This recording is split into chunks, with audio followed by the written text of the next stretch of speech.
आज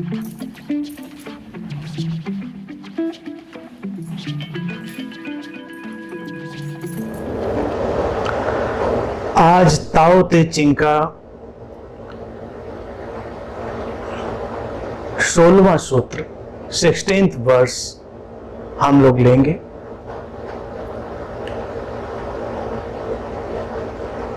ताओ की इस यात्रा में हम प्रवेश करते हैं। पहले सुने ताओ का ये 16वां सूत्र 16th वर्स, फिर उस पर हम लोग आगे बात करते हैं। लाओ त्से लिखते हैं, Become totally empty, let your heart be at peace, attain utmost emptiness, abide in steadfast stillness. Amidst the rush of worldly comings and goings, observe how endings become beginnings. Things flourish each by each, only to return to the source, to what is and what is to be. To return to the source is to find peace. To find peace is to fulfill one's destiny. To fulfill one's destiny is to be constant, to be eternal. To know the constant is called insight. Not knowing this cycle leads to eternal disaster. Knowing the constant gives perspective. This perspective is impartial. Impartiality is the highest nobility. The highest nobility is divine. Being divine, you will be at one with the Tao. Being at one with the Tao is eternal. This way is everlasting, not endangered by physical death. ताओ ते चिंग के 16वें सूत्र में लाओ त्से लिखते हैं, पूरी तरह खाली हो जाओ और अपने हृदय को शांति से भरने दो। उपलब्ध हो आत्यंतिक खालीपन को और एक अविचल स्थिरता में ठहर जाओ। संसार के इस चक्र में आने जाने की इस प्रक्रिया के मध्य बहुत सजगता से देखो कि कैसे जो अंत है वो प्रारंभ बन जाता है। चीजें विकसित होती हैं, सब कुछ विकसित होता है धीरे धीरे, एक एक करके, और ये विकास घटता है केवल स्रोत में लौट जाने के लिए।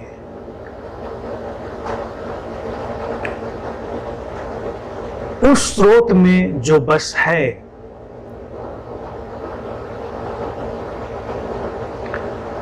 उस स्रोत में लौट जाना शांति को उपलब्ध हो जाना है। शांति को उपलब्ध हो जाना व्यक्ति की जो नियति है, उसकी डेस्टिनी है, उसको पूरा करना है। और नियति को पूरा करना व्यक्ति को उस सातत्य से जोड़ता है, उसको शाश्वत बनाता है, और उस सातत्य को, उस शाश्वत को जानना, उसे हम अंतर्दृष्टि कहते हैं। इस सारे चक्र को जो नहीं जानता, वो एक अंतहीन बिखराव में चला जाता है, एक अंतहीन बिखरने की प्रक्रिया में चला जाता है। इस शाश्वत को जानना शाश्वत नियम को जानना हमें अंतर्दृष्टि देता है। अंतर्दृष्टि हमें भेदभाव रहित बनाती है, और जो भेदभाव रहित अवस्था है वो सर्वोत्कृष्ट उत्कृष्टता है, सर्वोच्च उत्कृष्टता है। और ये जो सर्वोच्च उत्कृष्टता है यही दिव्यता है। इस दिव्यता से भर जाना, दिव्य हो जाना, ताओ के साथ लयबद्ध हो जाना है, ताओ के साथ एक हो जाना है। और ताओ के साथ एक हो जाना ही शाश्वत हो जाना है, चिरंतन हो जाना है। ये जो मार्ग है, ये जो प्रज्ञा का मार्ग है, ये न खत्म होने वाला है न प्रारंभ होने वाला है, ये चिरंतन है। शरीर की मृत्यु से ये शाश्वतता बाधित नहीं होती है, खंडित नहीं होती है।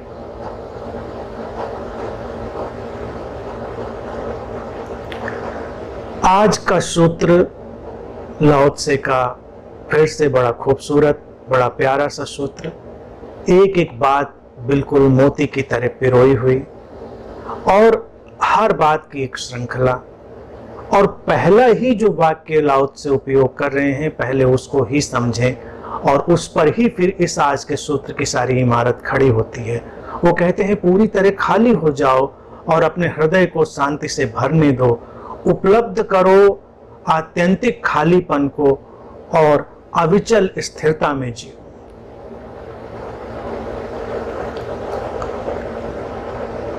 पूरी तरह खाली हो जाओ, लाओ त्से कहते हैं, एम्प्टी हो जाओ, अटमोस्ट एम्प्टीनेस, एक अविचल स्थिरता, और उस अविचल स्थिरता से अपने हृदय में शांति को भरने दो।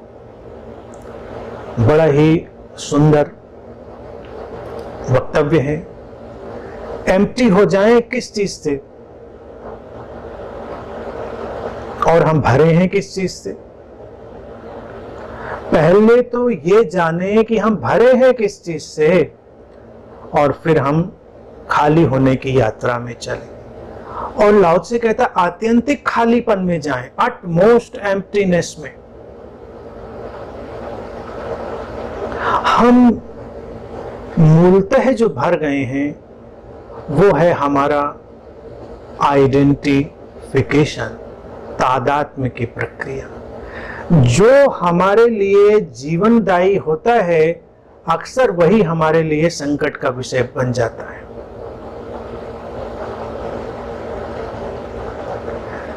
जीवन आगे बढ़े इसके लिए तादात्म्य जरूरी होता है, आइडेंटिफिकेशन आवश्यक होता है।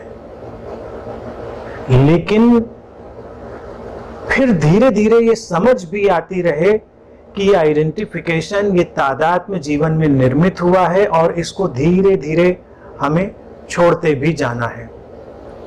लेकिन ऐसा हो नहीं पाता। जीवन में बहुत कुछ है जो हो नहीं पाता। होना चाहिए, चाहिए से क्या फर्क पड़ता है? हम बीमार पड़ते हैं, दवाइयां लेते हैं, और दवाइयां भी हमारे लिए फिर नई बीमारी बन जाती।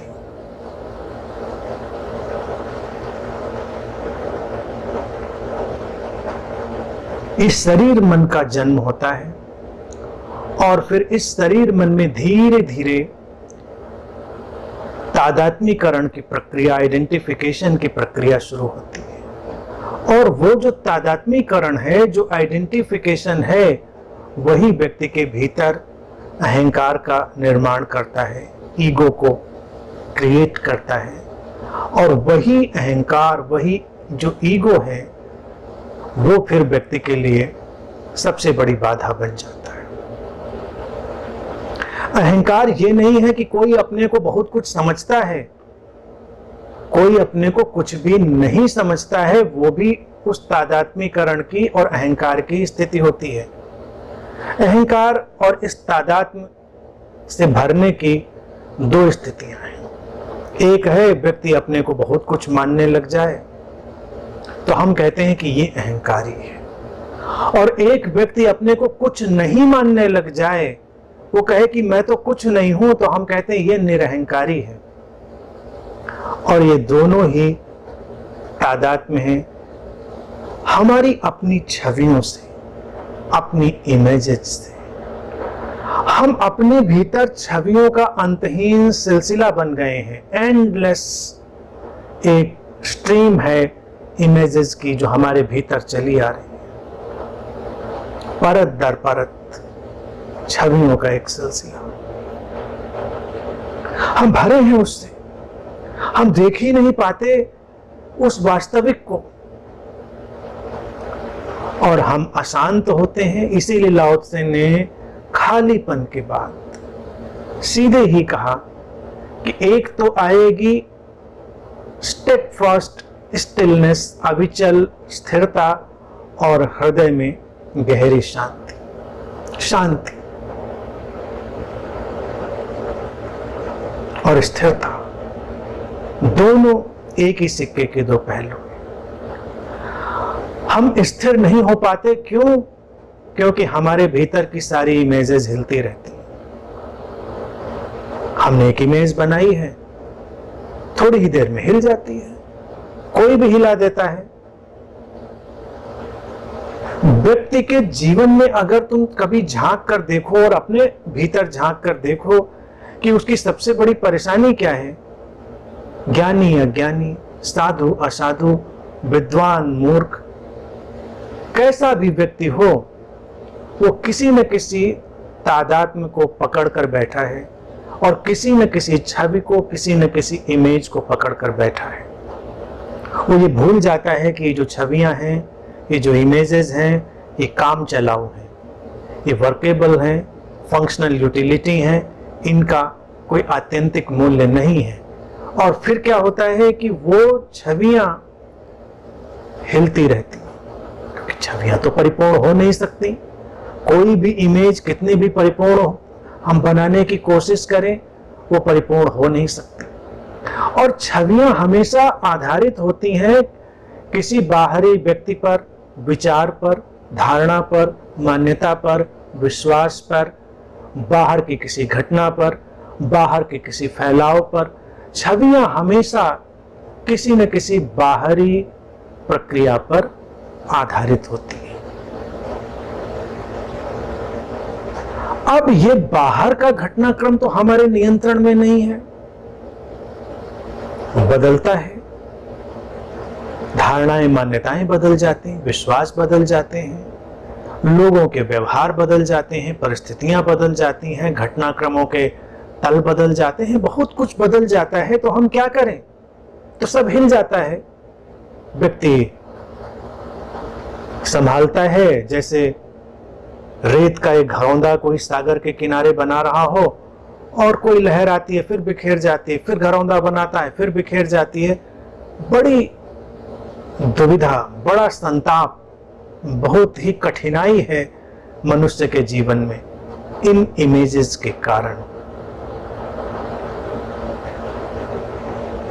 लाओ त्से जब कहता है कि अटेन अटमोस्ट एम्प्टीनेस, आत्यंतिक खालीपन को उपलब्ध करो, तो जब करो शब्द आ जाता है, अटेन वर्ड आ जाता है, तो फिर मुश्किल हो जाती है। और लाओ त्से ने इसीलिए जब ताओ ते चिंग की शुरुआत करी तो उसने पहले ही ये चेतावनी दे दी थी कि देखिए, कहा जा सकना संभव नहीं है। जब जब कहेंगे तब तब त्रुटि होगी, शब्दों में कोई ना कोई अड़चन होगी, और जितनी अड़चन होगी उतनी ही समस्याएं बढ़ती जाएंगी। तो अगर हम कहेंगे कोई बात, तो कहने का एक ढंग होगा, समझने के लिए हमको पूरी तरह खुला होना होगा। अब ये सब बातें तो समझ में लाने की हैं। अब ये शब्द ही कि अटेन, उपलब्ध हो जाओ, तो व्यक्ति कहता है ठीक है, फिर हम खाली होते हैं। कोई मन के क्रियाकलापों से परेशान है तो वो सोचता है कि चलो मन के पार चलते हैं, मन को मिटाते हैं, अमन में जाते हैं। तो कितनी साधनाएं चलती हैं, अमन में जाने की, नो माइंड में जाने की, और फिर इमेजलेस हो जाने की, अक्रिया में प्रवेश करने की। हम अक्रिया साधेंगे, हम निष्क्रियता साधेंगे, पैसिविटी साधेंगे, हम स्टिलनेस साधेंगे, अटेन करेंगे। हम खालीपन साधेंगे, अटेन करेंगे खालीपन। खालीपन कहां अटेन कर सकते हैं? खालीपन तो है। जैसे तुम कोई कंटेनर लेकर आते हो और कंटेनर में जो सामग्री भरी उसको पलट देते हो, बस कंटेनर के अंदर खालीपन था, वो अपनी जगह प्रकट हो गया। तो उस सामग्री को बाहर पलटने के बाद क्या तुम कभी ये चीज अपने अंदर कह पाते हो कि मैंने इसके खालीपन को निर्मित कर दिया, उपलब्ध कर लिया, मैंने ये डिब्बा खाली कर दिया? शब्द में तो उपयोग करते हैं कि कुछ था तुम्हारे प्याले में, कोई भी चीज तुमने उसको पलटा, प्याला खाली हो गया। वो खाली था, भरा उसको बाद में गया था। तुम्हारे पलटने से खालीपन उपलब्ध नहीं हुआ, एम्प्टीनेस उपलब्ध नहीं हुई, वो तो थी वहां पर। लेकिन भाषा में कहा जाएगा कि अटेन, खालीपन को प्रकट होने दो। होने दो शब्द उपयोग कर दें तो थोड़ी सी समस्या सॉल्व होती है, थोड़ी सी उस समस्या का निदान होता है, ज्यादा नहीं होता। उपलब्ध होने में और चीजें हैं।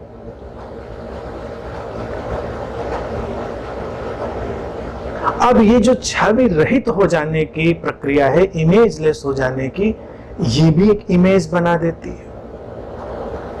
जैसे विनम्रता एक इमेज बना देती है, ऐसे ही छवि रहित होना भी एक इमेज बन जाती है। तुमको लगा कि तुम बिल्कुल इमेजलेस हो गए, तुम अब छवियों को नहीं पकड़ते। कोई आया तुम्हारे पास और उसने तुमको झकझोरा, हिलाया, उसने कहा कि नहीं, तुम्हारे अंदर तो इस तरह की पकड़ है, इस तरह का तादाद में है, और तुम दुखी होते हो। तुमको लगता है कि ऐसा कैसे, हमने तो उपलब्ध कर लिया था खालीपन और खालीपन मिट गया हमारा। तो अटेन नहीं कर सकते, उसको उपलब्ध नहीं कर सकते, समझ सकते हैं। समझ के साथ ही वो प्रकट हो जाता है। आंतरिक खालीपन के लिए समझ अनिवार्य है, समझना। वो कोई एक्सरसाइज नहीं है कि तुम करने लग जाओ, उलीच उलीच के निकालने लग जाओ अपने अंदर। अब भर गए थे विचार, भर गई थी मान्यताएं, धारणाएं, विश्वास, तमाम तरह की जो भी हमने चीजें अपने अंदर डाल ली थी, और एक दिन सोचे कि सबको हम निकाल के बाहर फेंक देंगे। फेंकना कुछ नहीं है, समझ लेना है कि ये बाहर से आई हैं और इनका मूल्य केवल काम चलाऊ है, उपयोगिता है इनकी केवल, और बस खालीपन अपनी जगह पर प्रकट हो जाता है। खालीपन तो हमेशा है। तुम अपने कमरे में कितना भी फर्नीचर डाल दो, तुम खालीपन को नष्ट थोड़े ही करते हो। खालीपन तो अपनी जगह बना ही रहता है, एम्प्टीनेस तो बनी ही रहती है। लेकिन अपने इनर स्पेस में जब हम इस एम्प्टीनेस को, इस खालीपन को खत्म करते हैं, तो सबसे महत्वपूर्ण चीज होती है हमारे अंदर का जो फर्नीचर है, जिसको हमने अपने विचारों, धारणाओं और मान्यताओं वगैरह वगैरह से निर्मित किया है, उसको पकड़ लेना।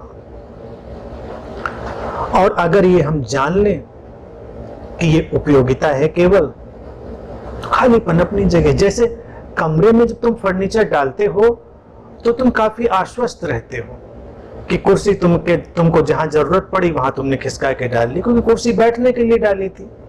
कुर्सी इसलिए तो नहीं डाली थी कि स्थापित कर दी थी और उसको हिलाना ही नहीं था। तुमने अपना बेड लगाया, अपनी अलमारी रखी, अपना सामान रखा, तुमको जो भी रखना था रखा, और फिर अपनी सुविधा के अनुसार तुमने उसको फिर से व्यवस्थित कर लिया। लेकिन अपने भीतर हम ऐसा नहीं करते।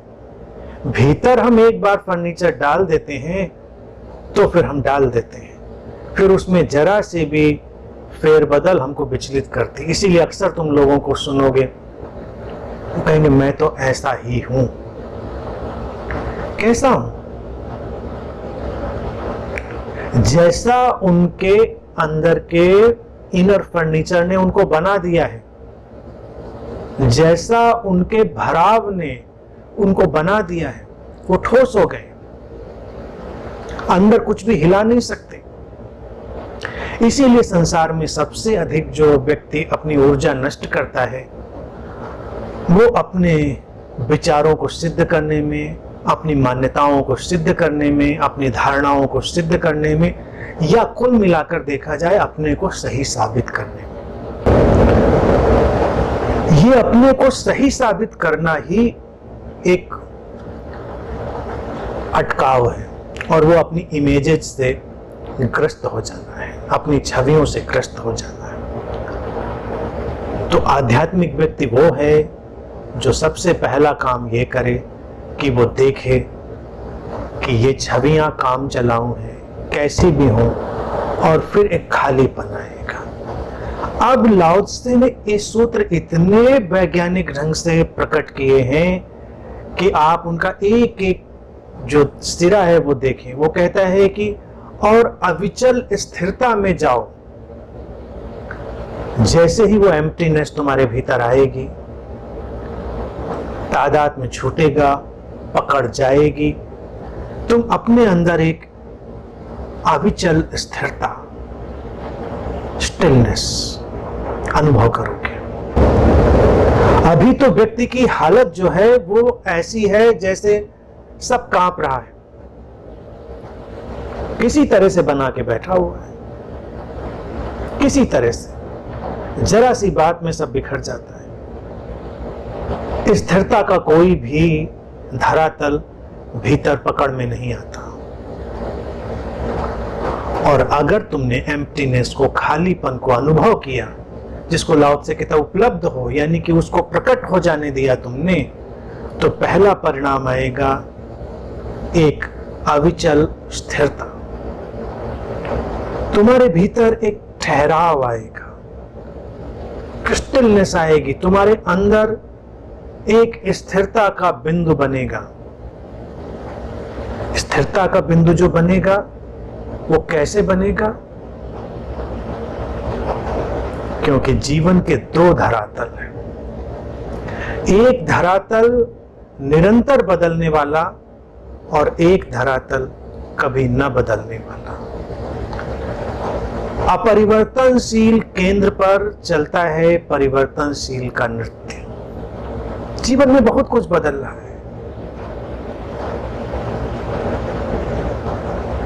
उस बदलने वाले से अगर कोई अटकता है तो उसको बहुत समस्याएं होती। तुम जब पैदा हुए और आज उम्र के किसी भी मुकाम पर तुम हो, तुम देखो क्या क्या बदल गया संसार में। बाजार बदल गया, व्यवस्थाएं बदल गई, फैशन बदल गया, तौर तरीके बदल गए और स्पष्टतः मान्यताएं भी बदल गई। लोगों के आचार विचार बदल गए,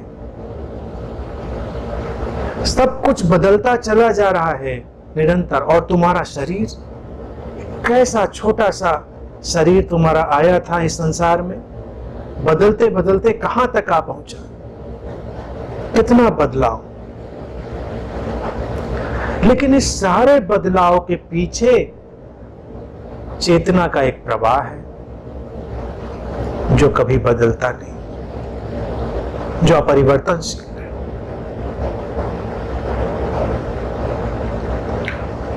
तो व्यक्ति के जीवन में ये दो चीजें हमेशा रहती हैं, एक बदलने वाली घटना और एक न बदलने वाला आंतरिक धरातल चैतन्य का।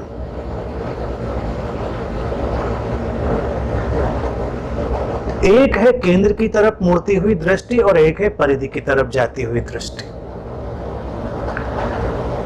जब तुम बहुत भराव अपने अंदर लाते हो, तादात्म्यकरण लाते हो, आइडेंटिफिकेशन लाते हो, तो तुम भागते हो परिधि की तरफ,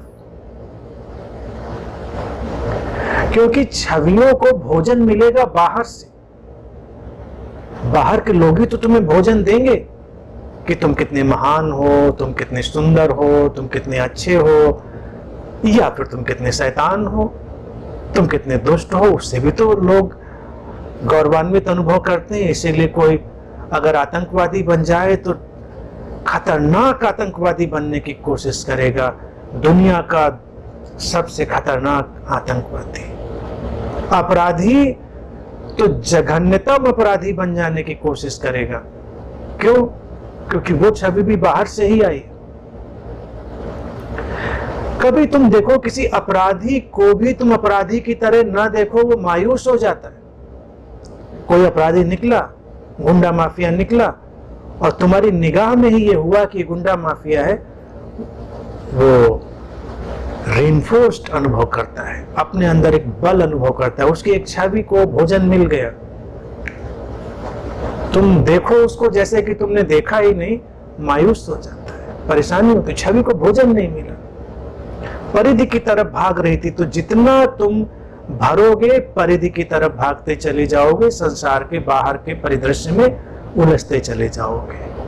अब बाहर व्यक्ति ही नहीं है, बाहर व्यवस्थाएं हैं, सत्ताएं हैं, बाजार है, बहुत कुछ है बाहर जो तुमको बताता है क्या अच्छा है और क्या बुरा है। तुमको तो पता ही नहीं। तुमको तो ये पता भी नहीं कि तुमको कौन सा कपड़ा पहनना चाहिए जो अच्छा लगता है, कौन सा भोजन है जो तुमको करना चाहिए, ये भी तो बाजार बताता है। अगर हम केंद्र की तरफ आएंगे तो बाहर से फिर चीजें तय नहीं होंगी, फिर भीतर से उस केंद्र से तय होंगी। और केंद्र है वो स्टिलनेस, वो अविचल स्थिरता, अपरिवर्तनशील आयाम, वो है चेतना का ढंग, चैतन्य का ढंग। इसीलिए हर व्यक्ति के भीतर मध्यम सा ही एहसास हो, लेकिन होता है कि जैसे कुछ बदला ही नहीं। तुम्हारी कितनी भी उम्र हो गई हो, लेकिन तुम पीछे लौट कर देखो, तुम्हें कहाँ ख्याल आता है कि इतनी उम्र हो गई। कुछ है जो भीतर नहीं बदला, वो अभी धुंधला धुंधला सा एहसास है। लेकिन अगर हम उस खालीपन में प्रवेश करते हैं, सब बाहरी आवरणों से, तादात्म्यों से मुक्त होकर, तो एक अविचल स्थिरता हमारे भीतर आती है। फिर बाहर का कुछ भी हमको डामाडोल नहीं करता, न दुर्घटना, न बीमारी, न उतार, न चढ़ाव, न सुख, न दुख हमको डामाडोल नहीं करता। हमारे अंदर स्थिरता आई है, क्योंकि हम जानते हैं कि सब ट्रांजिएंट है, परिवर्तनशील है, सब बदलेगा। और इसके परिणाम में क्या आएगा? लाओ त्से जो कह रहा है, हृदय में शांति।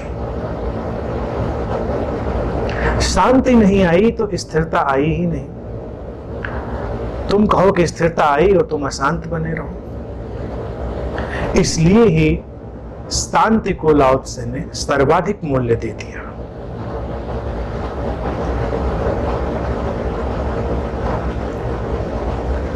शांति लोगों को लगता है कि कोई मामूली चीज है। अध्यात्म में वो पता नहीं क्या क्या पाने की तलाश में है। कोई परमात्मा पाने की तलाश में निकल गया है, कोई कुछ सिद्धियां पाने की, कोई जागरण करने की, कोई कुंडलनी जगाने में, कोई चक्र खोलने में लगा है। अपने जागने की फिक्र नहीं है, अपना दिमाग खोलने की फिक्र नहीं है, चक्र खोलने की फिक्र सबको है बहुत। दिमाग बंद रहे, ये डिब्बा कभी खुले नहीं, लेकिन चक्र खुल जाएंगे। तुम सोए पड़े रहो और भीतर वो कुंडल नहीं जाग जाए। सब इसी में लगे हुए लोग। बुद्धत्व पाना है, अटेन करना है। लाओ त्से ने नहीं कहा कि अटेन एनलाइटनमेंट, उसने कहा अटेन अटमोस्ट एम्प्टीनेस, क्योंकि एनलाइटनमेंट भी एक छवि है, परमात्मा भी एक छवि है। तुम्हारी जो भी ये मान्यताएं हैं वो एक किस्म की इमेज हैं, छवि हैं, वो तुमको कहीं नहीं ले जाने वाली। और फिर कहता है कि संसार के इस चक्र में, इस आने जाने के क्रम में सजगता से देखो कि जो अंत है वो कैसे प्रारंभ बन जाते हैं। संसार का एक चक्र है, घूम रहा है। इसी को हम भारतीय दर्शन में कहते हैं काल चक्र।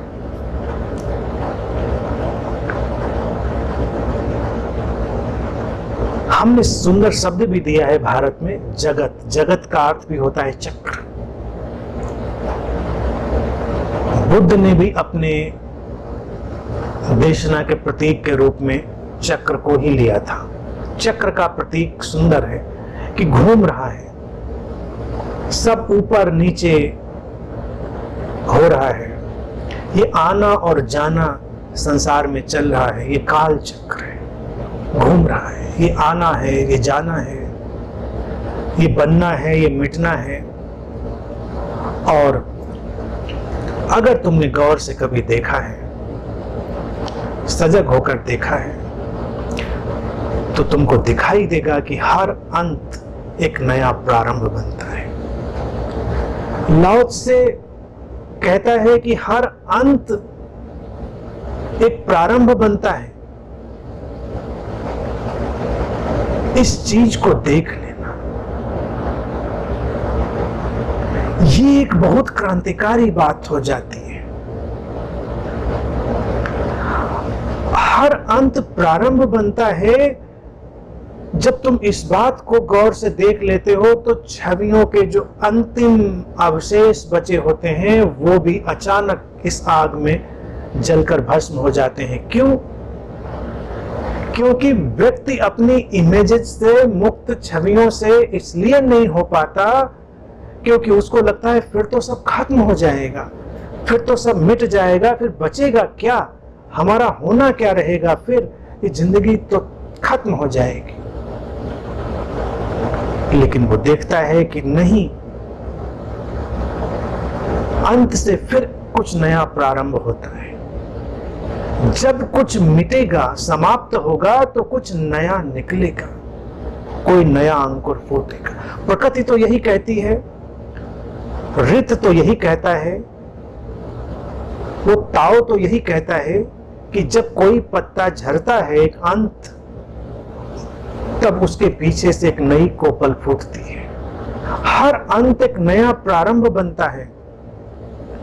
यहां तक कि शरीरों का अंत भी पुनर्जन्म नहीं, लेकिन शरीर का अंत किसी नए शरीर मन का प्रारंभ बन जाता है।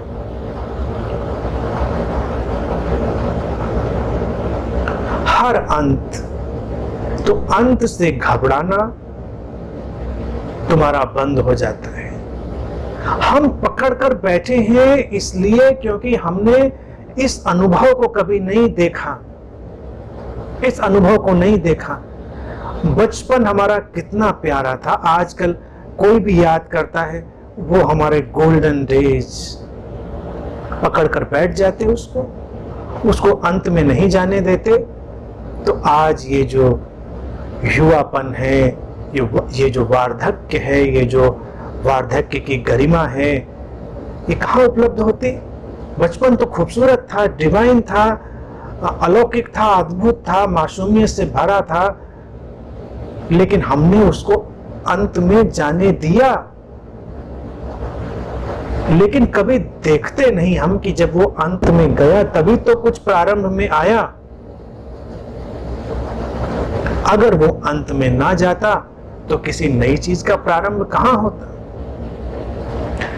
अब ये जो एटीट्यूड है, ये एटीट्यूड ऐसा नहीं है कि बड़े मामूली तलों पर लगता है, फिर ये जो एटीट्यूड है ये बन जाता है व्यक्ति का कि हम अंत होने ही नहीं देंगे किसी चीज का। तो संगठित धर्म बन जाएंगे, वो बस मोहर लगा के बैठ जाएंगे, ये हमारी किताब आखिरी, इसके बाद कुछ नहीं, ये हमारा गुरु, ये हमारा पैगंबर, ये हमारा तीर्थंकर, ये आखिरी लाभ, इसके आगे कुछ नहीं। हम अंत कैसे होने दें उस चीज का, क्योंकि हमको तो बचा के रखना है। यहां तक कि फिर ये एटीट्यूड समाज के तमाम चीजों में लागू होते हुए विकृतियों और बीमारियों में भी आ जाता है, और शरीर उसको एडॉप्ट कर लेता है, जिसको हम कहते हैं एडिक्शन। एडिक्शन और कुछ भी नहीं है, बस इसी भ्रांति के कि हम ये नहीं देख पाते कि हर अंत एक नया प्रारंभ है। ये आना और जाना, ये काल चक्र है। जो ड्रग्स का भी एडिक्शन होता है, तुम देखो क्यों उसको पकड़ता है व्यक्ति, क्योंकि एक केमिकल चीज इंड्यूस करी गई शरीर में और शरीर मन ने एक हाई अनुभव करी, एक उसने ऐसा अनुभव लिया जिसको उसे लगा कि बड़ा अच्छा था, सुंदर था एहसास। अब उसको लगता है इसे छोड़ना नहीं है, इसे तो अगर हम खो देंगे तो कैसे होगा, इसको तो पकड़ के रखना है। तो शरीर तुरंत तैयारी कर लेता है कि इसको पकड़ के रखना है। पकड़ के रखना है तो उसको बार बार बुलाना है, आमंत्रित करना है। वो एडिक्शन में बदल गया, यानी कि उसकी मांग को रासायनिक रूप से हमारा शरीर ऐसे रच देता है कि फिर हम उसे छोड़ना नहीं चाहते। लोग अपनी बीमारियां नहीं छोड़ना चाहते क्योंकि बीमारियों पर उन्होंने पकड़ बना ली, क्योंकि उनको पता ही नहीं बीमारी खत्म हो गई तो फिर क्या होगा। अच्छी भली तो जिंदगी निकल गई, बीमारी में कितना ख्याल मिलता है, कितना लोग ध्यान रखते हैं, सब पूछते पाछते हैं और सब ठीक ठाक है, सब बढ़िया है, अच्छा है। अच्छे हो जाओ तो कोई पूछता ही नहीं।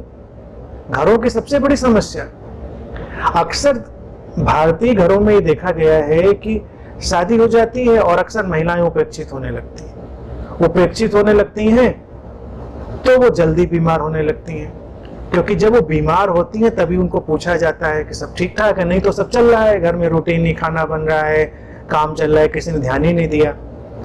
अब थोड़ी मशीन पे ब्रेक लगती है, घर में खाना पानी रुक गया, व्यवस्थाएं रुक गई, तो लोगों को ध्यान जाता है कि अच्छा बीमार भी है।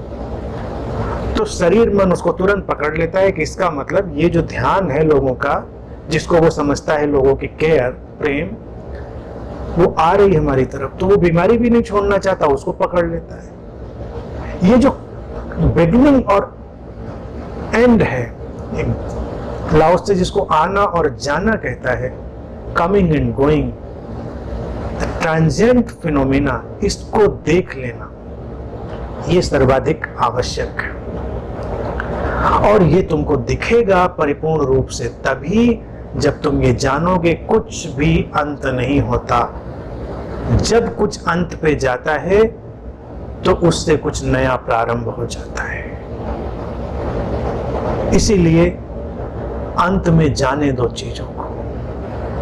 अगर तुम अंत में जाने की संरचना को, संरचना में जानबूझ के शब्द उपयोग कर रहा हूं, संरचना, ये जो फॉर्मेशन है उसको अपने अंदर फीड नहीं करोगे, उस प्रोग्रामिंग को, तो समस्याएं जीवन में निरंतर बनी रहेंगी, समस्याएं कभी जाएंगी नहीं, क्योंकि समस्याओं ने भी एक संरचना बना दी होगी। कोई वायरस जाकर, कोई बैक्टीरिया जाकर, कोई बाहर का एलिमेंट जाकर शरीर में उपद्रव क्यों कर देता है? क्योंकि कहीं ना कहीं से हमारा शरीर उससे भी अटैचमेंट बना लेता है। खराब ही सही, लेकिन उससे भी कोई अटैचमेंट बन जाता है और हमको नहीं पता होता है कि अब क्या, इसके अंत के बाद क्या प्रारंभ होगा। तो इसी के साथ चल निकलो, इसी के साथ चल दो। कई बार देखो लोगों को रात में डर लगता है, कुछ लोगों को अंधेरे से डर लगता है, कुछ को अकेले होने से डर लगता है। तो अकेले होने से अगर डर रहे हैं तो उनको किसी का भी साथ चाहिए, कोई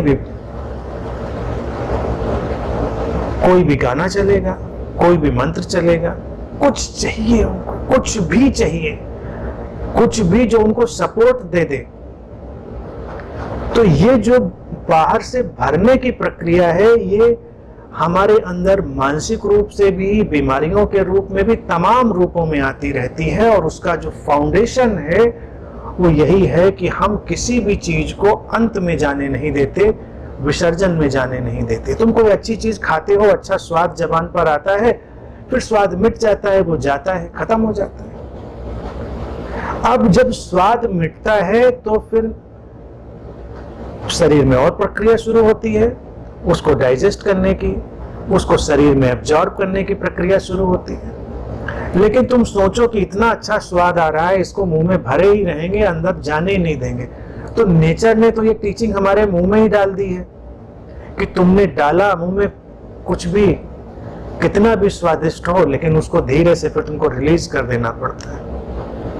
अंत, और अंत के बाद नया प्रारंभ जीवन का। लेकिन स्वाद अच्छा है तो तुम सोचो मुंह में भरे रहेंगे, लेते रहेंगे स्वाद, तो एक विक्षिप्तता बन जाएगी और तुम ऐसा कर नहीं पाओगे। प्रकृति ने ऐसा बनाया ही है कि ऐसा होता नहीं। तो सारे वेद, उपनिषद और शिक्षाएं तो हमारे शरीर में ही प्रकृति ने रच दी है। अगर हम उसके ढंग ढांचे को देखें तो सब समझ में आ जाता है कि क्या होना है। एक प्रक्रिया खत्म तो दूसरी प्रक्रिया शुरू, क्रिया खत्म विश्राम प्रारंभ, विश्राम खत्म सक्रियता प्रारंभ। सब ऐसे ही चल रहा है। अंत का स्वागत करो, हर बात को अंत में जाने के लिए तैयारी करो। तैयारी का अर्थ ये नहीं कि तुमको जानबूझकर उसको अंत में ले जाना है। जानो कि ये जो चक्र घूम रहा है इसका सिरा अब अंत की तरफ पहुंचेगा। लोगों के संबंध भी तुम ध्यान दो, क्यों कुरूप हो जाते हैं? संबंध क्यों कुरूप हो जाते हैं? कभी ध्यान दिया इस बात पे? इसलिए क्योंकि संबंध का एक पैटर्न आया, तुमको बड़ा सुंदर लगा और फिर तुमको लगा कि बहुत सुंदर है, इस पैटर्न को अब जाने नहीं देना है, तुमने उसको पकड़ कर रख लिया। अब नया पैटर्न तो आएगा नहीं, नई कोपल तो आएगी नहीं।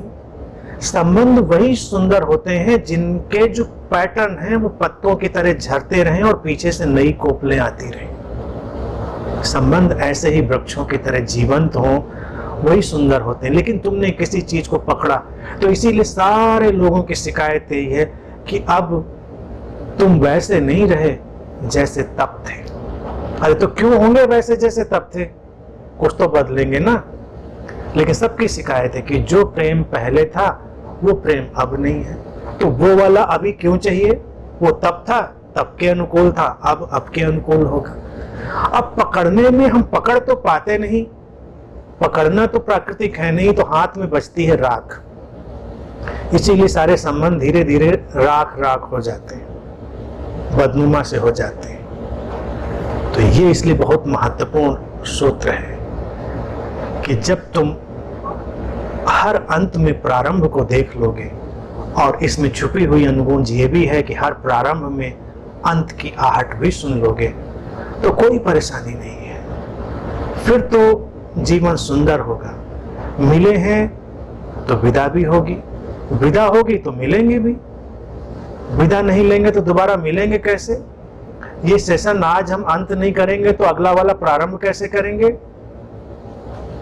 हर अंत प्रारंभ में ले जाएगा अनिवार्य रूप से। तो उस अंत के सौंदर्य को देखना है, उसकी खूबसूरती को देखना है, और ये सारी चीजें तुम्हारे हृदय में गहरी शांति के रूप में प्रकट होंगी।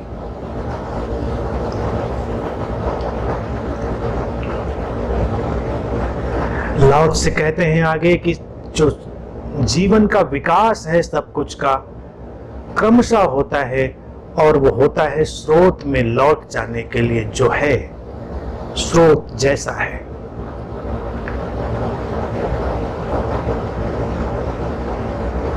इसी को हम अद्वैत दर्शन भी कहते हैं। स्रोत से निकली है सारी धारा, अद्वैत से निकला है ये द्वैत का जगत, और फिर ये सारे फैलाव में जाकर फिर लौट जाएगा अद्वैत में, फिर स्रोत में लौट जाएगा।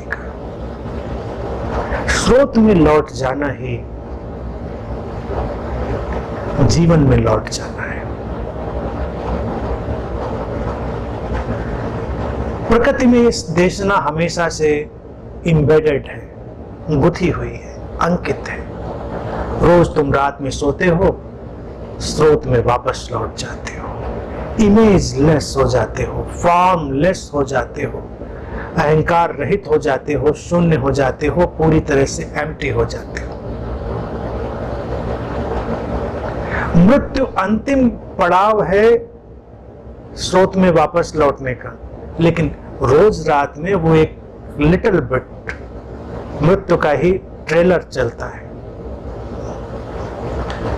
बीज अंकुरित होते हैं, वृक्ष बनते हैं, अपने विकास को जाते हैं, फिर जमीन में समा जाते हैं। जिस स्रोत से जमीन से सब उगा, उसी स्रोत में सब वापस लौट जाता है। बादलों को बरसते हुए देखें, नदियों को बहते हुए देखें, वो सब भी तो अपने स्रोत में लौटती हैं, और स्रोत में लौटना ही तो एक चक्र है, जीवन चक्र है, काल चक्र है। हर जगह से पानी भाप बन रहा है, सागर से, नदियों से, हर जगह से, हमारे शरीर से, अनेक अनेक रूपों में। जहां जहां जल की संभावना है, जहां जहां नमी की संभावना है, वहां से वो भाप बन रहा है। फिर ये भाप बादल बनेगी, बादल से बूंदें फिर बरसेंगी, फिर वो सब कुछ में मिल जाएंगी, फिर वहां से बादल उठेंगे। इसलिए कभी कभी तुम बादलों को देखो तो उनमें तैरती हुई नदियां दिखाई देंगी, उनमें तैरते हुए तुम्हारे आंसू दिखाई देंगे, उनमें सागर की लहरें भी दिखाई देंगी। वहीं से उठे हैं, उसी स्रोत से। अनेक अनेक स्रोत हैं, अंतहीन स्रोत हैं, और फिर बरस कर फिर स्रोत में मिल जाना, ये प्रक्रिया है। स्रोत से उठना और स्रोत में वापस मिल जाना, ये तो एक बारिश को देखो तो भी समझ में आ जाता है। बारिश को देखकर भी यही देशना प्रकट हो जाती है। बारिश को देखकर किसी को क्यों इतना अच्छा लगना चाहिए? अक्सर लोगों को बड़ा अच्छा लगता है, बारिश हुई, मजा आ गया, तो लोगों के साथ भीगने में मजा आता है। नहीं, स्रोत में वापस लौटने की पुकार कहीं अंतर मन में सुनाई दे जाती है। जंगल में जाते हैं, क्यों अच्छा लग जाता है? कई बार लगता है बड़ा अच्छा लगा, बड़ा मजा आ रहा है, क्योंकि जंगल में ये देशना अपने व्यापक रूप में प्रकट है स्रोत में लौट जाने की। कुछ वृक्ष हैं जो अभी लहलहा रहे हैं, और कुछ हैं जो अभी जमीन में पड़े सड़ रहे हैं, खाद बन गए हैं। कुछ पत्ते अभी हरे हरे, अभी ताजे ताजे जीवन से भर के हमको लुभा रहे हैं, तो कुछ पत्ते नीचे खाद बन रहे हैं। स्रोत में लौटने की प्रक्रिया चल रही है। ये सब स्रोत की तरफ लौट रहा है। विकास होगा और स्रोत में लौटेगा, स्रोत से उठेगा, स्रोत में लौटेगा, यही तो लीला है। और फिर आगे जो लाओ से एक एक शब्द को पिरोते हुए चलेंगे, वो और बड़े खूबसूरत हैं, उनको सुने और एंजॉय करें। वो कहते हैं कि to return to the source is to find peace. स्रोत में वापस लौट जाना शांति को पा लेना है। एक बार तुमको एहसास भी हो इस बात का कि स्रोत में लौट जाना है, तुम शांति से भर जाते हो। जंगलों में शांति क्यों है? क्योंकि स्रोत की अनुगूंज है वहां पर। बादल कितने भी गरजते हो, कितने भी बिजलियां चमकती हो, लेकिन बारिश में एक अपरिसीम शांति है। सागर कितना भी तुमको भयावह जान पड़ता हो, असीम जान पड़ता हो, उसकी गर्जना कितनी भी तुमको विचलित करने वाली हो, लेकिन फिर भी तुम थोड़ी देर ठहरोगे तो तुमको दिखाई देगा कि एक अबूझ सी शांति भी है उस सारी गर्जना के बीच, और वही शांति है स्रोत की। स्रोत में जब भी कुछ लौटता है, वो शांति को ले आता है। तुम भी जब छवियों से मुक्त होकर अपने स्रोत में लौट जाते हो, तुम बस वही हो जाते हो जो हो, रूप रहित, आकार रहित, पहचान रहित, बस होना मात्र, और एक शांति तुमको आपूरित कर देती है, घेर लेती है। और आगे कहते हैं कि शांति को पा लेना व्यक्ति की नियति को पूरा करना है, टू फुलफिल वंस डेस्टिनी।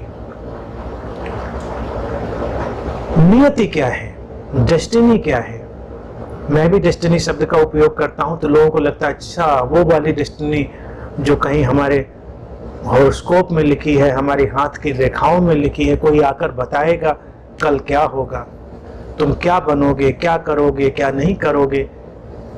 नहीं, ये सब तो परिधि के फैलाव हैं, छवियों का मेला है, बदलाव है, कुछ भी संभव है।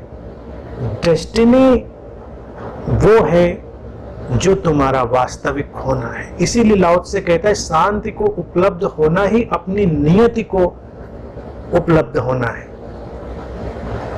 हमारी नियति क्या है, डेस्टिनी क्या है? हमारी नियति है स्रोत से लयबद्ध हो जाना। हर शरीर मन जो प्रकट हुआ है सोर्स से, वो उधर ही लौट जाने के लिए डिजाइन्ड है। बाहर का फैलाव कितना भी हो, लेकिन वो लौटेगा तो अंत में अपने स्रोत में।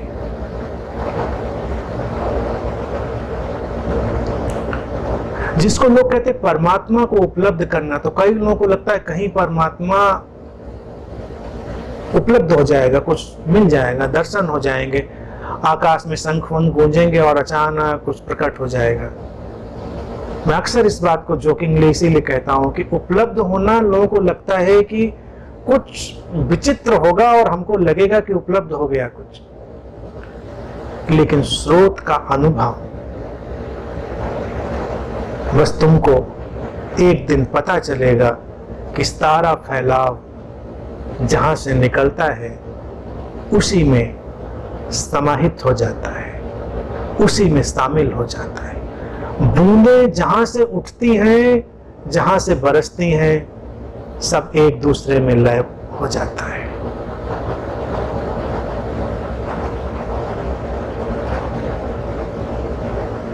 और ये स्रोत का अनुभव, ये तुम्हारी नियति है, यही है अपना होना। The sense of I am, मैं हूं का अनुभव, यही है उस अनुत्तरित प्रश्न का प्रत्युत्तर जो अस्तित्व लाता है हमारे लिए, जिसे रमन महर्षि ने भी क्वाइन किया, मैं कौन हूं। मैं कौन हूं, कोई उत्तर नहीं आता इसका, बस इतना ही एहसास कि जो सारा फैलाव था स्रोत से निकला था, उसी स्रोत में वो लौट जाता है। और यही नियति है अपने उस विशुद्ध होने को अनुभव कर लेना, जहां पर सब कुछ बस काम चलाऊ है, बदलाव में आने वाला है, और तुमने अपने भीतर के उस आत्यंतिक खालीपन में, अविचल स्थिरता में, हृदय की गहरी शांति में अपने उस अरूप और अनाम अस्तित्व को जान लिया है। यहीं पर दो चीजें आती हैं नियति में, एक हम कहते हैं अस्तित्व और एक हम कहते हैं व्यक्तित्व। दोनों का कॉम्बिनेशन है, व्यक्तित्व भी रहेगा और अस्तित्व भी रहेगा। व्यक्ति जब तक है, ये शरीर मन जब तक है, उसमें एक निश्चित किस्म का व्यक्तित्व रहेगा, लेकिन ये व्यक्तित्व खड़ा है अस्तित्व के ऊपर। हमारा एक अस्तित्व है, होना है, अनाम और अरूप है, वो उसी पर खड़ा होता है एक व्यक्तित्व जो काम चलाऊ है संसार में। लेकिन जब कोई अपने व्यक्तित्व को ही सब कुछ मान लेता है और उसको लगता है कि ये जो व्यक्तित्व है, जो मेरा होना है, यही सब कुछ है, तो उससे ज्यादा उसके जीवन में दुख और कुछ नहीं होता, क्योंकि वो तो पल पल मिटता हुआ जान पड़ता है, पल पल मिट रहा होता है, और उस पे कितनी भी पकड़ बनाए वो तो रेत के घरौंदे की तरह बिखर ही रहा है। लेकिन अगर हम जानते हैं कि व्यक्तित्व बनेगा अस्तित्व के माध्यम से, काम चलाऊ है, तो कोई चिंता नहीं, रेत के घरौंदे बनाने में भी कोई समस्या नहीं, जब हम ये देख लेते हैं कि उसी रेत से ही उसको गढ़ा है हमने। जो सागर की लहर मिटा गई है, उसी की नमी से वो रेत पकड़ में आई है, तो सब लयबद्ध हो गया।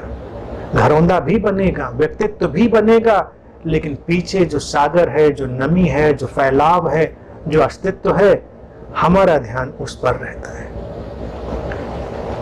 तो दोनों का समन्वय, संगम, नियति है पहले अस्तित्व में आकर व्यक्तित्व की खिलावट में जाना, व्यक्तित्व के फैलाव में जाना, और व्यक्तित्व के फैलाव में जाकर फिर अस्तित्व में लौट आना, फिर स्रोत में लौट आना, और फिर अस्तित्व में यानी स्रोत में खड़े होकर व्यक्तित्व के सारे फैलाव को देखना तटस्थ दृष्टा की तरह। यही है हमारी नियति। इस नियति को उपलब्ध होना है। और लाओ त्से कहते हैं कि to fulfil one's destiny is to be constant, और जो इस नियति को पूरा कर लेता है वो शाश्वत हो जाता है, वो अस्तित्व के शाश्वत नियम को जान लेता है। और जो इस शाश्वत को जान लेता है या इस शाश्वत को जान लेने को ही हम कहते हैं अंतर्दृष्टि, इनसाइट, अंतर्दृष्टि। अंतर्दृष्टि पहले नहीं आती। इनसाइट जिसको हम कहते हैं, जीवन को ठीक ठीक देख लेने की समझ, प्रज्ञा, पहले नहीं आती। पहले तो ये सारा साइकिल हमको देख लेना है, खालीपन से स्थिरता, स्थिरता से शांति, शांति से अपने स्रोत में, स्रोत से नियति में, व्यक्तित्व से अस्तित्व में, इस सारे फैलाव को देख लेना। जब तुम इस सारे फैलाव को देख लेते हो तो जीवन के प्रति एक अंतर्दृष्टि विकसित होती है, एक प्रज्ञा जो अमूल्य है। और उसी को लाओ त्से कहते हैं कि not knowing this cycle leads to eternal disaster. और जो इस पूरे साइकिल को, इस वर्तुल को नहीं जानता है, वो एक अंतहीन बिखराव में चला जाता है। तो एक तो प्रक्रिया ये हुई अवेकनिंग की,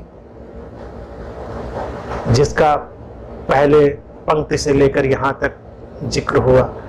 लेकिन अगर इसको हम नहीं जानते हैं तो अंतहीन बिखराव है, एंडलेस डिजास्टर है। तो हर व्यक्ति उस एंडलेस डिजास्टर को फेस कर ही रहा है, उसका सामना कर ही रहा है, सब बिखर रहा है, ऐसा लगता है।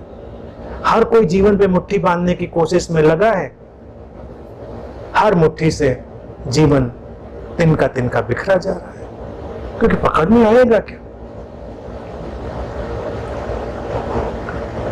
जिसने अस्तित्व को नहीं संभाला उसका व्यक्तित्व तो एक छाया की तरह है, एक भाप की तरह है, उड़ जाएगा, बिखर जाएगा। इसीलिए व्यक्तित्वों पर पकड़ नहीं होती, बनानी भी नहीं चाहिए, हम बनाते हैं। अस्तित्व आधार है, ये प्रज्ञा आधार है।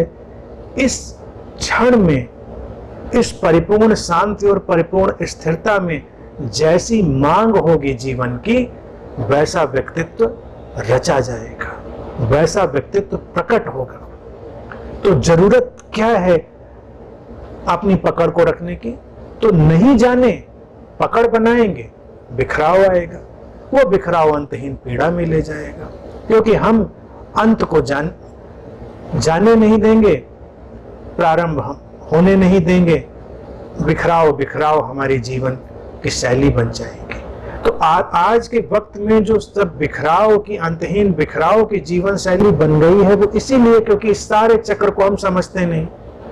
पहली बात से ही हम चूकना शुरू करते हैं, जो अटमोस्ट एम्प्टीनेस है।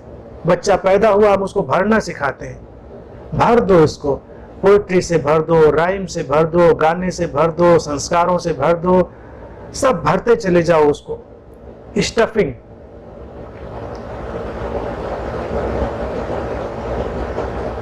स्टफ होने के बाद वो तो इतना स्टफ हो जाता है, फिर पूरा स्टिफ हो जाता है। स्टफ होता है फिर स्टिफ हो जाता है, क्योंकि वो स्टफिंग फिर निकल नहीं पाती भीतर से। हम ये तो उसको बता नहीं पाते कि इसकी कोई जरूरत नहीं थी, ये तो सब काम चलाऊ है। जरूरत है तो आ रही हैं चीजें, नहीं जरूरत है तो क्या है। तो हम पहले ही खालीपन की शिक्षा देना शुरू करें। घर में कम से कम आधा घंटा खाली होकर बैठना ही सीखें और सिखाएं। घर में एक नियम बना लें, सारा घर में उपद्रव का नियम होगा, टीवी देखा जाएगा, मारपीट होगी, लड़ाई झगड़ा होगा, बर्तन पटके जाएंगे, और भी तमाम झंझटें जो होती होंगी, मैं इमेजिन कर सकता हूँ। वो सब कुछ पूरे शेड्यूल से होती हैं, वो ना चूक नहीं होती उसमें कुछ भी। लेकिन आधा घंटा कुछ न करते हुए खाली बैठना भी सीखो और सिखाओ। कई पेरेंट्स मेरे पास आते थे, वो कहते हैं बच्चे नहीं बैठते, बच्चों को बड़ी समस्या है, बच्चे खाली कैसे बैठे, बच्चों को तो कुछ चाहिए, उनको कुछ काम देना है। बच्चों को हमने वो बोतल वाला जिन्न बना दिया है जिसको कुछ ना कुछ काम चाहिए, अब बताओ अब क्या करें, अब बताओ क्या करें। और बच्चे तो अभी अभी ताजे ताजे हैं, स्रोत से जुड़े हुए हैं, उनको तो उस एम्प्टीनेस का स्वाद अभी भूला भी नहीं है, खालीपन का। थोड़ी देर माहौल बनाइए, थोड़ी देर वातावरण बनाइए घर में, और फिर देखिए वो बच्चे कितने सशक्त हो जाते हैं, उनकी जड़ें कितनी गहराई में जाती हैं अपने अस्तित्व में। और जड़ें अस्तित्व में जितनी गहरी जाएंगी, व्यक्तित्व उतना ही प्रगाढ़ होगा, और जितनी कमजोर जड़ें अस्तित्व में, उतना ही व्यक्तित्व कमजोर, बिखरा। सारा व्यक्तित्व तो ऐसा ही हम बना देते हैं जैसे बस फेविकोल से चिपकाया हुआ है। जरा सा मौसम बदलता है या कुछ टेम्परेचर इधर उधर होता है, वो छूटने लगता है, जड़ें नहीं है। तो ये ट्रेनिंग घर परिवार में प्रारंभ से लाएं, नहीं तो पूरा जीवन अंतहीन बिखराव का सिलसिला बन जाता है।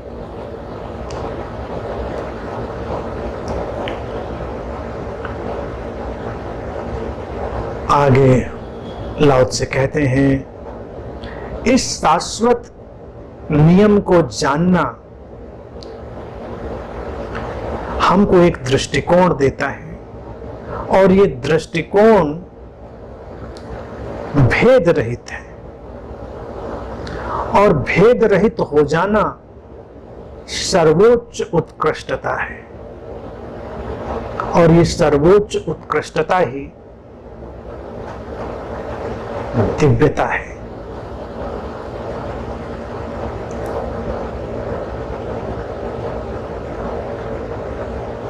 ये जो पर्सपेक्टिव है, दृष्टिकोण है, ये कैसे विकसित होगा, इसको हम देखें।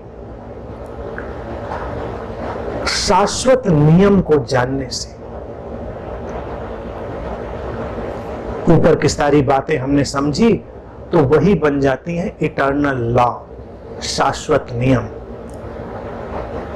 और उस शाश्वत नियम को जानेंगे तो एक दृष्टिकोण, दृष्टिकोण का अर्थ है जीवन को देखने का ढंग। भारत में इस मुकाम पर जहां पर लाओ त्से अब लाकर खड़ा कर रहे हैं किसी भी सीकर को, इस मुकाम के लिए हमने एक प्रतीक गढ़ा है शिव का। शिव इसीलिए भारत में अनूठे अद्भुत प्रतीक हैं। उनकी कहानी मत निकालने जाइए, उनकी जीवनी मत बनाइए, वो सब फिर थोड़ा सर्कस हो जाती है कि आप शिव की जीवनी निकालने निकल जाएंगे।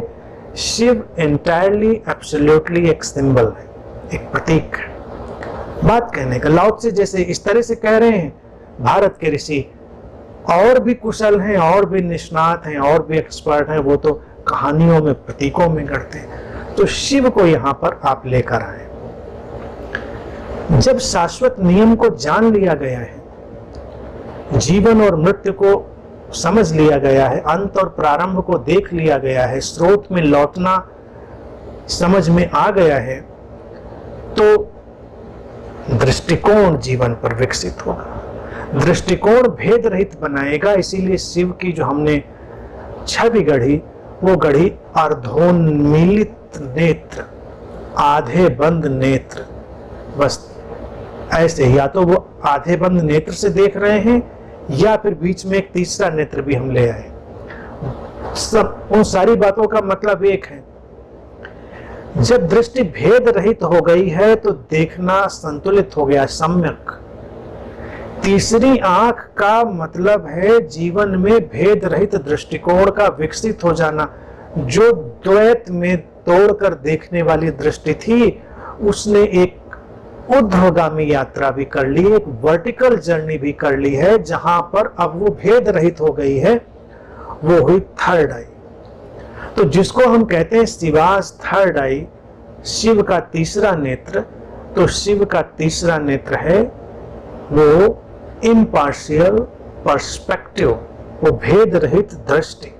भेद नहीं, इसीलिए शिव की कहानियों में देखें, देवता हैं असुर हैं, शिव कोई भेद नहीं करते, बैठे हैं, उनकी आराधना तो कोई भी करता है। भूत प्रेत पिशाच जो हम कॉन्सेप्ट करते हैं ना, ऐसा नहीं कि कहीं भूत प्रेत पिशाच होते हैं या कहीं देवता होते हैं कहीं राक्षस होते हैं, ऐसा नहीं। केवल हमने पर्सनैलिटी के टाइप्स, व्यक्तित्वों के प्रकार बताए। अस्तित्व और व्यक्तित्व की बात याद रखिएगा, ये सब देवता राक्षस भूत प्रेत पिशाच ये व्यक्तित्व के प्रकार हैं। और शिव को हम दिखाते हैं कि उनके लिए तो सब समान है, कोई भी पहुंचता है सबको वो वैसे ही स्वागत करते हैं, सबकी बात उतनी ध्यान से सुनते हैं। तो जब हम इस मुकाम पर आ गए शाश्वत नियम को जानकर, तो वो पर्सपेक्टिव, वो भेद रहित दृष्टि पैदा होती है। भेद रहित दृष्टि में हम ये जानते हैं कि व्यक्तित्व तो सब बदलते रहते हैं, अस्तित्व महत्वपूर्ण है। इसीलिए हम पौराणिक कथाओं में जाएं तो देखेंगे राक्षस भी देवताओं वाले काम करते हैं कभी कभी, और देवता भी राक्षस वाले काम करते हैं कभी कभी, क्योंकि व्यक्तित्व तो ट्रांजिएंट है, परिवर्तनशील है, वो तो कहीं भी बदल जाएंगे परिस्थितियों के अनुसार। लेकिन शिव के तीसरे नेत्र में, उनकी सम्यक दृष्टि में सब बराबर है। व्यक्तित्वों पर ध्यान ही नहीं देते, वो अस्तित्व की तरफ फोकस करते हैं। इसीलिए लोग कहेंगे ऐसा वरदान क्यों दे दिया, वैसा क्यों दे दिया, उसको ऐसा क्यों नहीं किया। अब किया तो कहीं कोई होता नहीं कि किया, बात समझाने के लिए ऋषि केवल ये प्रतीक गढ़ता है। वो कहता है कि वो तो दृष्टि जो है, वो दृष्टिकोण जो विकसित हुआ है, वो तो भेद रहित है, वो तो अस्तित्व को देखेगा, वो व्यक्तित्व को देखेगा ही नहीं। तुम कौन सी चादर लपेट कर आए हो, उसका रंग क्या है, इससे मतलब नहीं है। तुमने कौन सी भाषा पहनी है, ओढ़ी है, इससे कोई मतलब नहीं है। तुमने कौन सा आचरण पहना है, इससे मतलब नहीं है। तुम्हारे अंतरतम में क्या है, महत्वपूर्ण ये है। तो ये दृष्टि वहां पर लाएगी। और जब वो भेदभाव रहित दृष्टि विकसित होती है, वो दृष्टिकोण विकसित होता है, जीवन में भी वो भेदभाव रहित दृष्टिकोण आ जाता है, तो लाओ त्से कहता है वो बनता है सर्वोच्च उत्कृष्टता, हाईएस्ट नोबिलिटी, सर्वोच्च उत्कृष्टता। इससे अधिक सर्वोच्चता और कुछ हमारे अनुभव के क्षेत्र में नहीं होती है, जहां पर हम इतने भेदभाव रहित हो जाएं।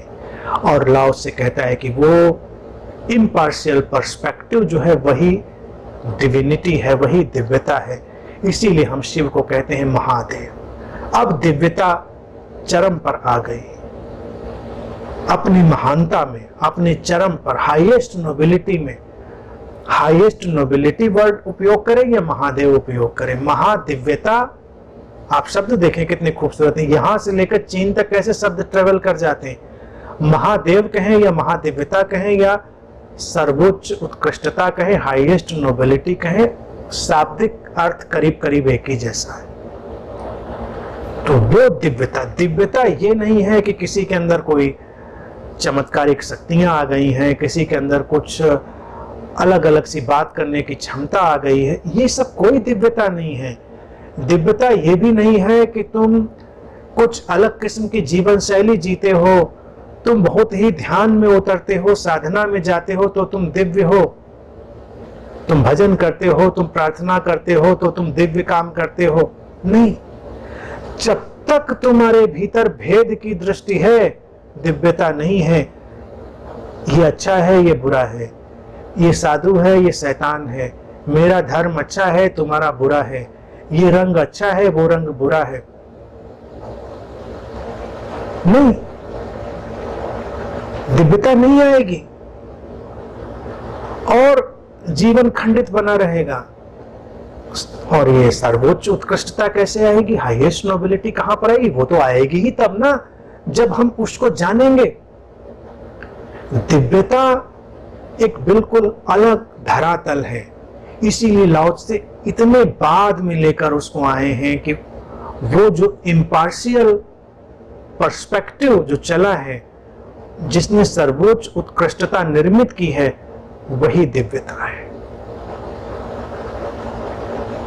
अब हम तलाशें कि हम अपने जीवन में इस दिव्यता को कैसे लाएंगे। क्या हमारे समाज में वो सर्वोच्च उत्कृष्टता है?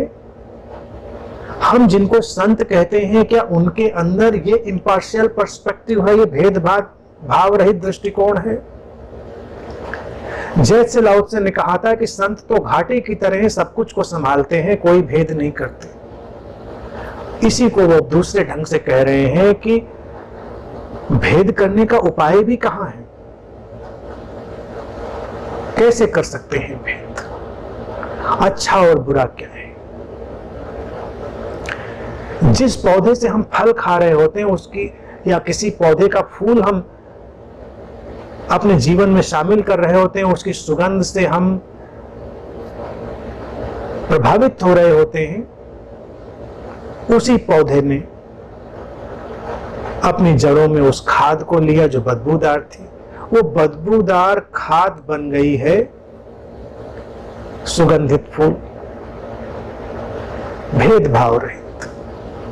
तो अगर किसी ने खाद की बदबू से दूरी बनाई तो फूल की सुगंध से भी उसकी दूरी बन जाएगी, वो सर्वोच्च उत्कृष्टता नहीं आ पाएगी। जिसने झरते हुए पत्ते से दूरी बनाई वो उगती हुई कोपल से भी रिश्ता नहीं जोड़ पाएगा, उसका इम्पार्शियल पर्सपेक्टिव नहीं आएगा। और जब तक वो भेदभाव रहित दृष्टिकोण नहीं आएगा तो दिव्यता से तो कोई रिश्ता ही नहीं, दिव्यता कोई व्यक्तित्व नहीं है।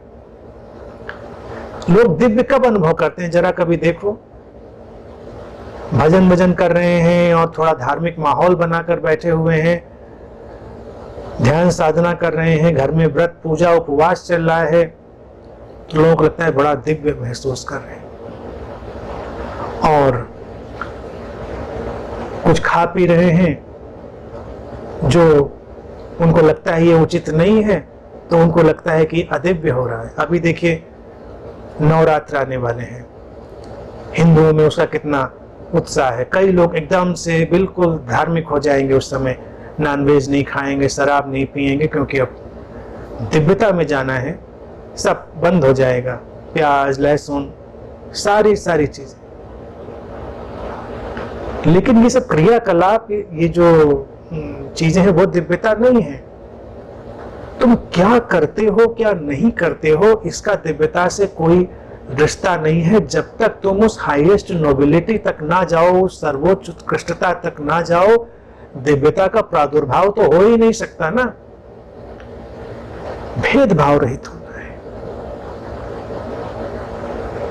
बुद्ध में और बुद्धू में भेदभाव मत करो, ज्ञानी और अज्ञानी में मत करो, साधु और असाधु में मत करो, देवता और राक्षस में मत करो, शिव जैसे हो जाओ। शिव सभी की संभावना है, ये मुकाम है शिवत्व का। जब तुम्हारा तीसरा नेत्र खुले, अब तीसरा नेत्र तो तुम इसलिए खोलने में लगे हो कि तुमको कैसे दिखे कहां क्या हो रहा है।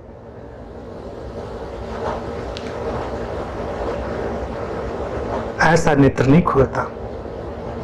भारतीय दर्शन ने शिव के तीसरे नेत्र को सम्यक दृष्टि की तरह, हाईएस्ट नोबिलिटी की तरह दिखाया है कि जब देखने का बाहरी धरातल रुक जाए, परिधि की तरफ भागती हुई दृष्टि जब केंद्र की तरफ मुड़ जाए, स्रोत की तरफ मुड़ जाए, और उसकी ऊर्ध्वगामी यात्रा तभी होती है, और उसी को हम कहते हैं तीसरे नेत्र का खुल जाना। अब तीसरे नेत्र के साथ तुम देखोगे कि बड़े चमत्कार जोड़ दिए गए, तो चमत्कार तो है ही है। जो शाश्वत नियम को जानता है वो जीवन के सारे चमत्कार को जानता है। लेकिन वो चमत्कार ये नहीं है कि छोटे मोटे कुछ ट्रिवियल सी चीजें करी जाएं, चमत्कार हो जाएं।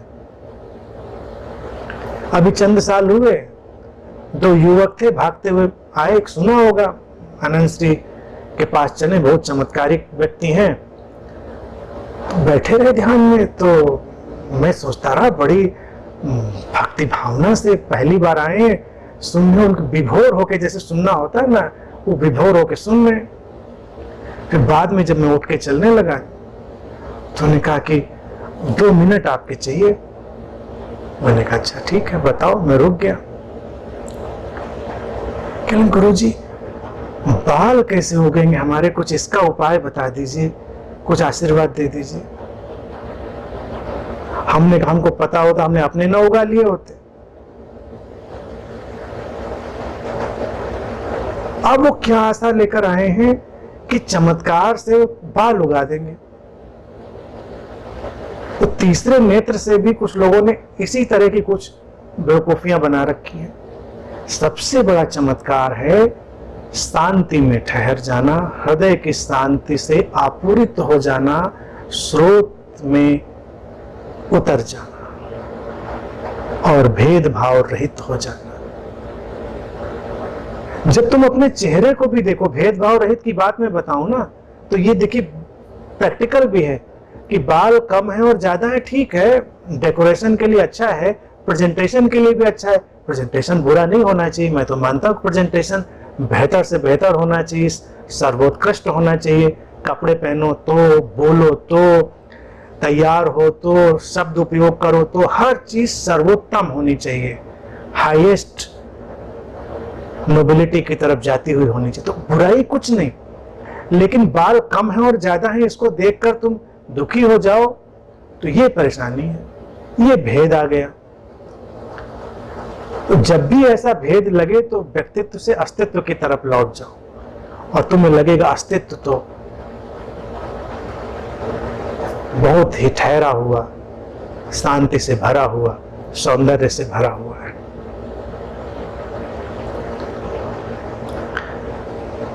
आगे कहते हैं being divine you will be at one with the Tao. Being at one with the Tao is eternal. दिव्य होकर तुम ताओ के साथ एक हो जाओगे, ताओ के साथ लयबद्ध हो जाओगे और ताओ के साथ एक होकर तुम शाश्वत हो जाओगे। ये जो मार्ग है ये चिरंतन है, कभी खत्म ना होने वाला है और शरीर की मृत्यु भी इसमें कोई बाधा नहीं डालती। सारी यात्रा करते करते तुम समझते हुए जब उस दिव्यता में आए, दिव्यता में ठहरे, तो लाओ से कहता है कि तुम ताओ के साथ एक हो जाओगे, यानी कि वो जो जागतिक नियम है उसके साथ एक हो जाओगे, उसके साथ लयबद्ध हो जाओगे।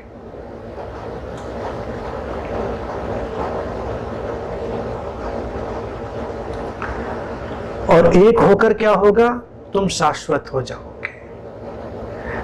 उस शाश्वत नियम को जानना, उसके साथ एक हो जाना है। एक होने का क्या परिणाम होगा कि अब नियम अलग और तुम अलग नहीं रहोगे।